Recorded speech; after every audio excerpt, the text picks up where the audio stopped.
Hello, so Christmas Eve, Merry Christmas.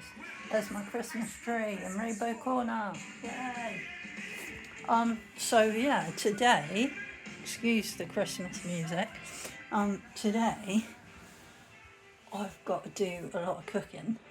Well, not a lot, more than usual.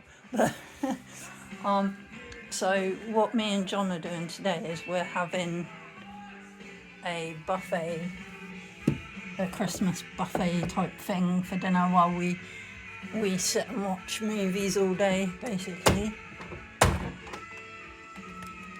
Sorry, my balcony door handle is like really stiff and I have to like hit it to get it open. So yeah, I've got like a freezer full of like Christmas food and all I've got to do now to get it all out. Oh, actually, no, I don't. Because John's been a clever boy and he's put all the Christmas food in one bag. So I can just lift it out and I haven't got to dig through everything. So now there's a massive space, massive hole in my freezer. I need to throw this freezer out, it's old and it's starting to give up. So that is the first thing on the agenda for the new year, is sort out a new freezer. I think we need a new fridge as well. I think John wants to get a fridge freezer combo type thing. So he's gonna sort that out because he's part of, because he's got his carers card,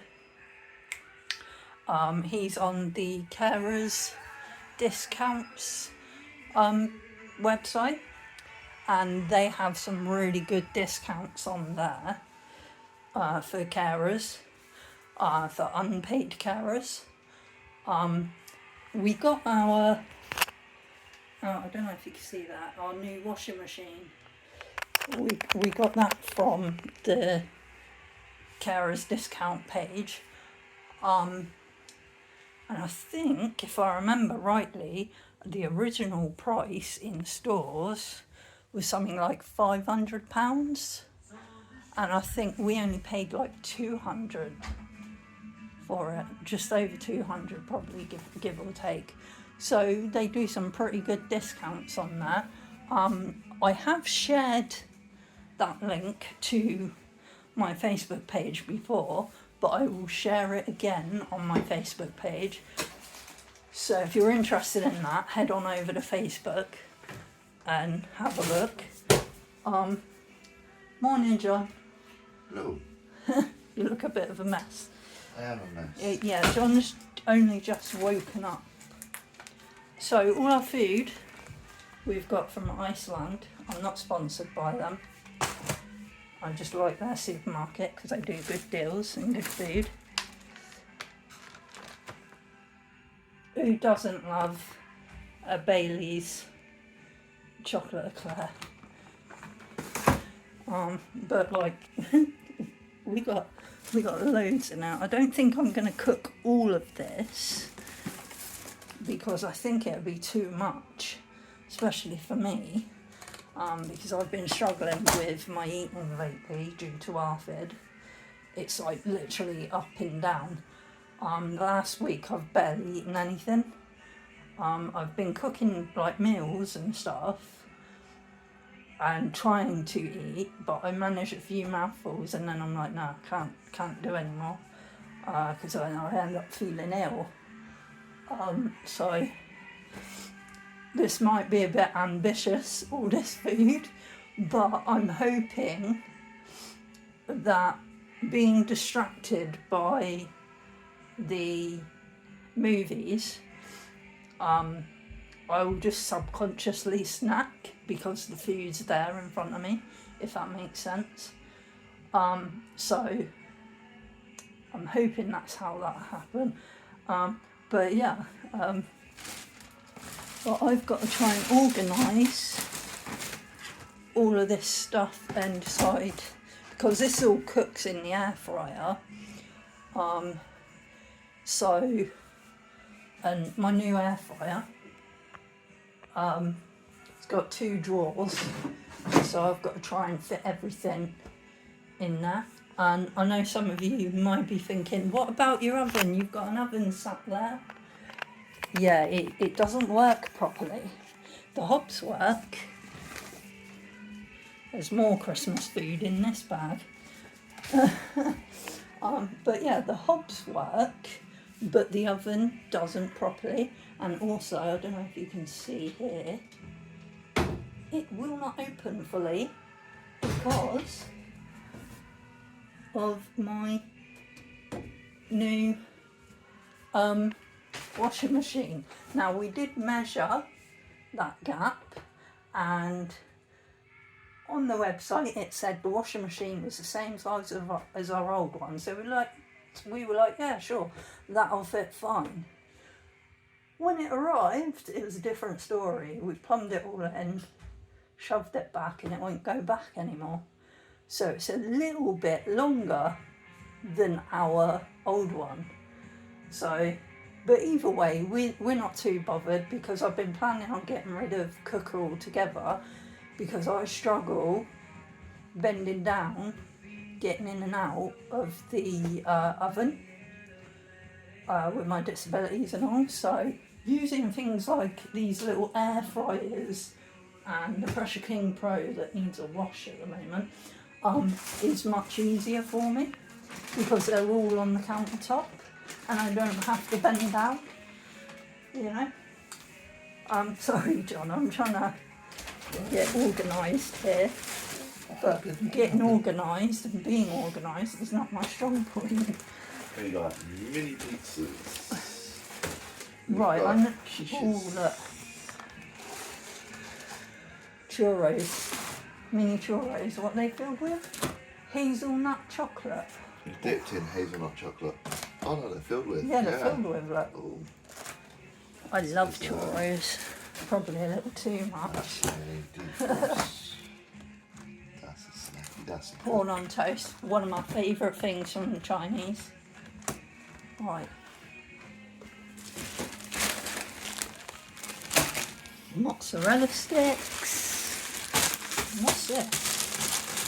That is breaded brie wedges. Oh yeah, the breaded brie wedges. I've been dying to try those. Yeah. Basically, I we have love a large brie. selection of snacky bits. Right, yeah, For so Christmas Eve. the prawns we're not going to need to cook, they just need to defrost, so I'll put them on a plate in a minute to defrost. Of course, cool. We just got to decide what we're cooking first.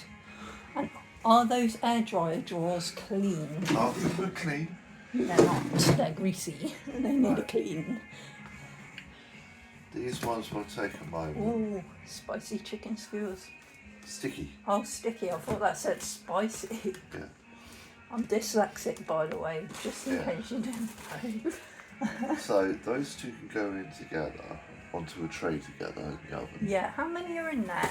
9 and And 9. there's a second one with 9. Yeah, I don't think we're going to be able to eat all 9 of those. Yeah, but the plan is So I'm we thinking, cook up this lot yeah, and then we snack throughout the day on it. yeah, okay.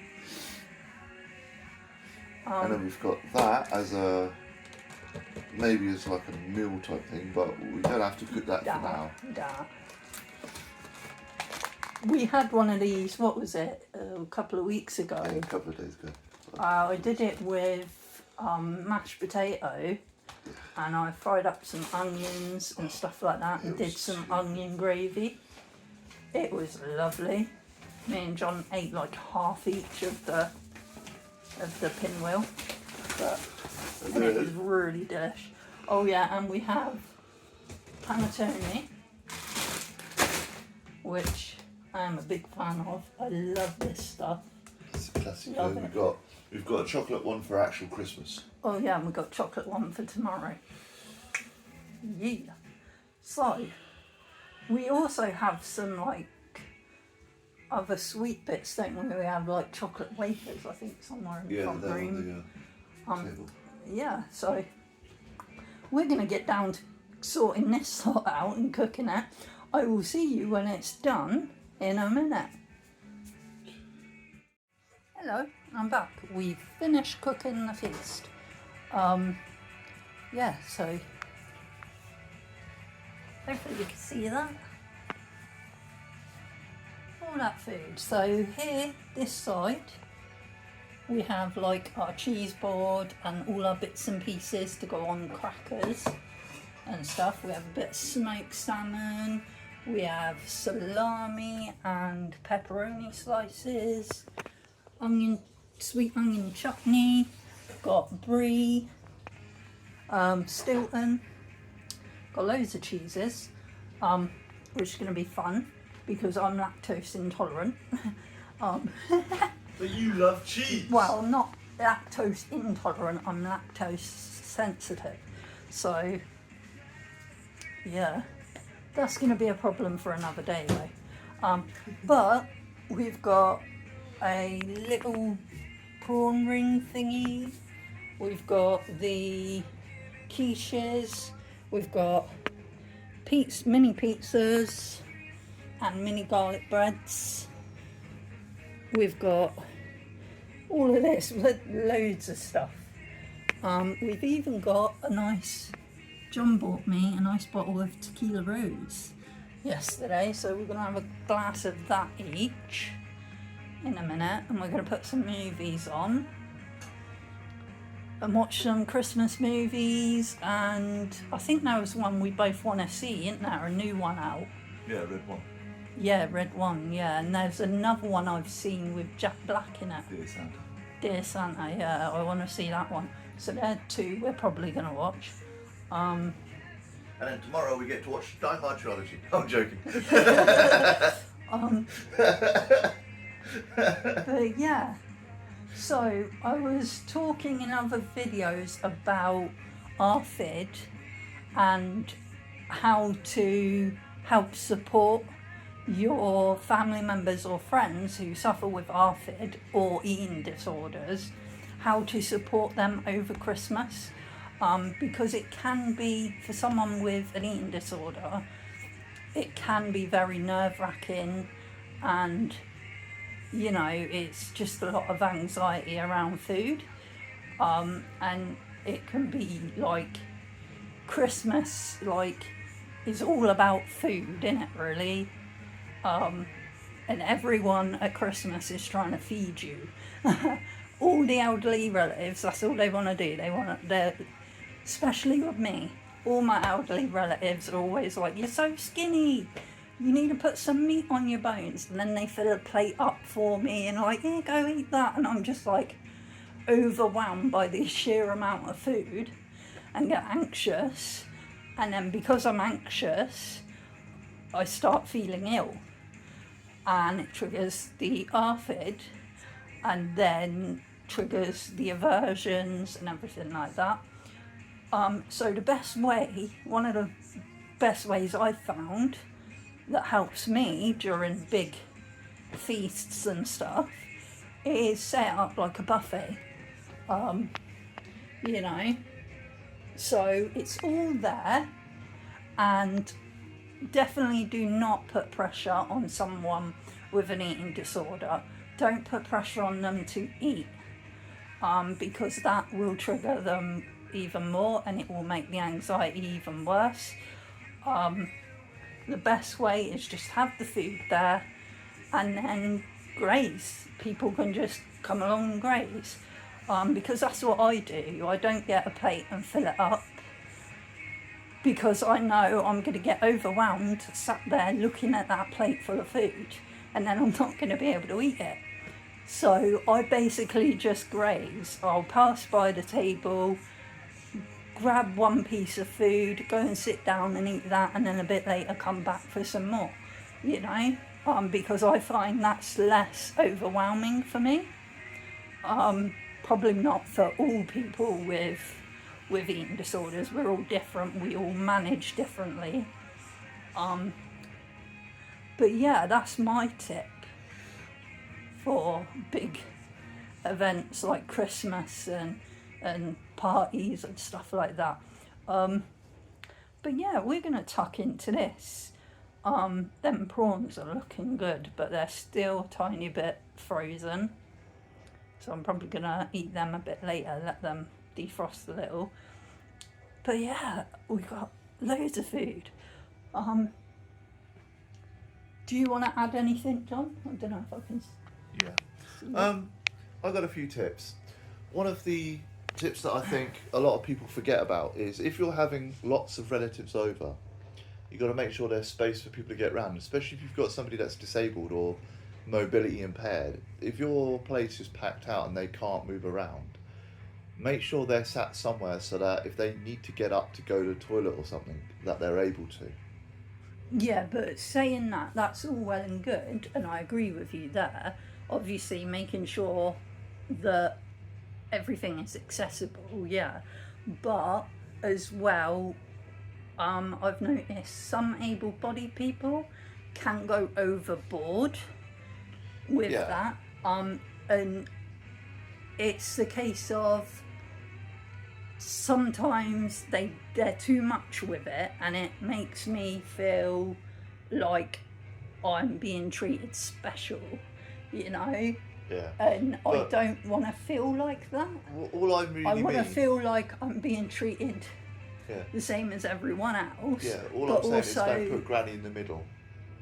You know what I mean? Well, yeah, obviously don't have stuff in the middle of your floor and stuff like that, especially if you have someone with mobility issues or even someone who has sight impairments. Yeah, obviously, just like pathway. That's common sense, isn't it? Really. Yeah. You know, but yeah, sometimes able-bodied people, especially able-bodied people who have never experienced disability themselves, you know, they don't understand how it affects you and they don't understand your needs and stuff like that, but they want to help you. They mean well and they want to help you, so they try their best, and sometimes they try too hard, you know, and then it can have the opposite effect. Yeah. So I don't like having a special little area cordoned off just for me, so I can sit safely. I don't mean because that makes me feel alienated. Yeah. You know, like, I want to be with everyone else. Yeah. If everybody's going to be sat at one big table, like most people do for like Christmas and Thanksgiving and stuff like that.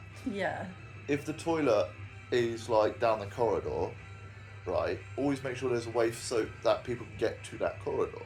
Yeah. And if somebody has got mobility issues, having them, like, our sofa is against this wall here, right? Uh-huh. And if we put that table up over there fully and put chairs in front of it, it's going to be if somebody was sat by the kitchen, they can't get by. So you would want them, if they have mobility issues, to sit over that side of the table, but you're all together. Yeah, I get what you mean. I was just explaining. No, I was just explaining because sometimes I don't get it out properly, you know. But yeah. And another thing as well is if you're going to go, like obviously it's too late now because it's coming up to Christmas, but maybe next year when you're going to go shopping for like parties and Christmas stuff, look at different supermarkets and look at their deals, because sometimes their deals are a lot cheaper. We've got one over here called Iceland Shopping, and they do some fabulous deals. They did like a, was it 10 for £10? Yeah. On like, this is just not Christmas food. This was like normal, like sausages, chicken nuggets, all that lot. So like a 10 different packs for £10. Another tip I've got actually that I've just remembered is what you can do as well if you're having someone who has an eating disorder or ARFID or whatever over for a Christmas meal or Christmas party or any kind of party, you could ring them beforehand or message them, speak to them beforehand and just say, okay, if you're coming, what sort of things can I do to support you and help you whilst you're, you know, at the party? You know, is there specific kinds of foods you like? Or, you know, that kind of thing. You could always just politely ask. Because that's another thing able-bodied people forget, is they forget they can ask, or they get too worried about asking because they think you're gonna find it offensive, which isn't the case. We find it offensive when you don't ask us, you know, how you can best help us, to be honest. A little bit of common sense as well. On that part, it also goes to the ARFID. For a while, I went a little bit vegan, as in like I wasn't eating meat. Like I went vegetarian to be precise. I went vegetarian. I wasn't eating meat. I was detoxing, and I made the mistake of going to a barbecue, and the person that was hosting it decided they were going to slap a pork chop on my plate. Yeah, that was And good. like I ate it. I wasn't against it. It wasn't like they were crapping on my beliefs or anything. You know, they weren't. Yeah, but either way, if you made that decision for yourself, for your health, then people should respect that. Yeah, you know? but I felt offended that they slapped it on there. But the thing that really upset me about it was really, really, really, really nice. Yeah. But it was spicy, and Yeah, I like spicy food. I love spicy food. My body doesn't. Yeah, it gives your stomach he's got stomach issues. Yeah, and when I was detoxing, getting some of the toxins out, that threw me off track. And that was my personal choice. And I went to a barbecue. People would say, well, if you're not going to eat meat, don't go to a place where they primarily cook meat. Yeah, but the thing is, I was invited before, you know, I brought some, vegetarian stuff, and they did vegetable stuff there. It was just later on in the night, the host, who had a few, was like, boom, slapped on the plate. So they're probably under the influence and thinking I know they weren't doing it it maliciously, I know that, but I'm just saying, be aware. Yeah, and don't force people to eat things that they don't want to eat. Yeah. You know? And don't feel offended if somebody can't finish their food. Because it's not... Because I get it all the time. People get funny with me when I go for a meal at their house because I haven't finished the whole meal. Because I can't. Because they whack too much on my plate and it's too much for me to deal with. And I have a freak out moment, and then they get offended that I haven't eaten their food, and they think that I didn't like their food and stuff like that, and they kind of get narky with me. Yeah. But be aware, we're not deliberately going, I'm not eating this food because it's disgusting. We're not. We like the food's nice. It's just our mental health and our physical health prevents us sometimes from being able to eat a full meal. And so, be aware of that as well, I think. Just a tip from me, from somebody that is outside of the ARFID circle. I don't know about this, but like, I know another thing is when you are confronted by that, that can shut you down. That can make you go, oh no, I can't do it. Yeah. If somebody confronts you and said, oh, why didn't you eat that? Just say, oh, I'm full, thank you. Something like that. Yeah, it's just but polite. You don't have to explain your disability to them. Sometimes unless you want I do. to. Sometimes unless you want I to. shouldn't have to. We shouldn't have to explain our disabilities, but sometimes we do have to, you know. But if you're embarrassed about it, which you shouldn't be, I'm but not, if you are... I mean, me, myself, I'm not embarrassed by any of my disabilities at all. But some people are, which is not some by people, your disabilities, by their own, I mean. Yeah, some to people clarify. Yeah, it can be difficult. Yeah. But then I think it's probably because I was born with disabilities, so that's all I've ever known. So being disabled is normal to me. Whereas someone who's been able-bodied their whole life and then go through some kind of horrible accident and end up disabled, I think it's a bit more of a struggle because they've only known able-bodiness. So now they have to learn to live a life again, but from a wheelchair or whatever, But anyway, we're gabbing on too much, and there's a whole table of food over there. But yeah, thanks for watching, guys. Merry Christmas. Yeah, and excuse the camera angle at the moment. I've got the phone like, what is it, portrait, because it's just easier for me to hold when I'm walking around. But yeah, I'll probably be doing some filming tomorrow, Christmas Day, do a little bit of a vlog showing you our Christmas presents, which are sort of under the tree there. The big one's mine. Yeah, John got me that one. I don't know what it is yet. I have a clue. I think I know what it is, but I'm probably wrong. It's one or two things. Either a new computer chair or a little countertop oven thing that I wanted. But we shall find out tomorrow. But yeah, thanks for watching, guys. I shall see you later. Bye-bye.